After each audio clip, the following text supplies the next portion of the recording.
props to Josette Andrews as well. 29 years old. She had been Mrs. Neely or Mrs. Something Goes Wrong at USA's. And there have been times where she was favored to make it and she didn't do it.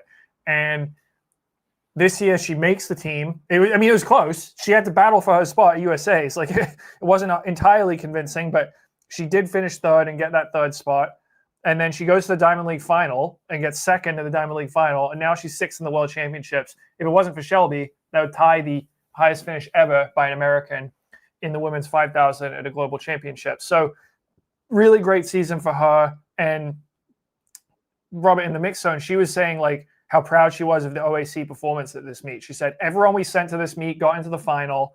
We got a win from Jordy Beamish. She was sixth tonight. They've got Kai Robinson going in the men's 5K. Falcon was sixth in the 1,500. She just said, like, I really think our team spirit's been really good.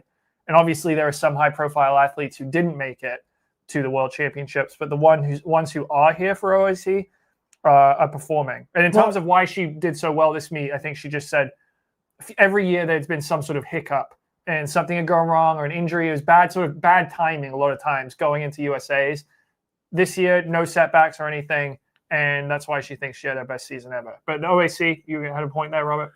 Well, no. I mean, it's tough being a coach because when people judge you on whether you're meddling or not, it's just there's only 3 people in the world in each event that can medal.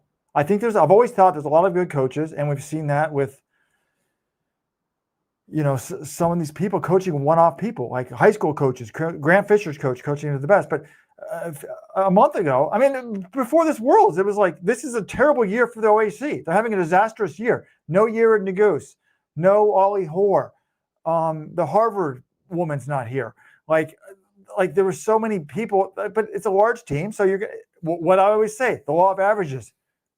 Some people are going to have bad years. Some people are good years. And I think that, it's even like people are like, well, Jordy Beamish should have won Olympic gold if Rich could keep him healthy. Some people are injury-prone people. So Rich, on his best day, is not as good as people are making him out to be today, saying he's amazing. On his worst day, he's not as bad as people make it out to be. There's a lot of good coaches out there, but yes, they should be proud. And I was like reading this stuff like a month ago. I'm like, wow, I wonder if Rich is going to lose his job. And now I'm like, oh my God, Rich is the man. So it's just, it's wild. All right. But again, Josette, you're insane. You're insane.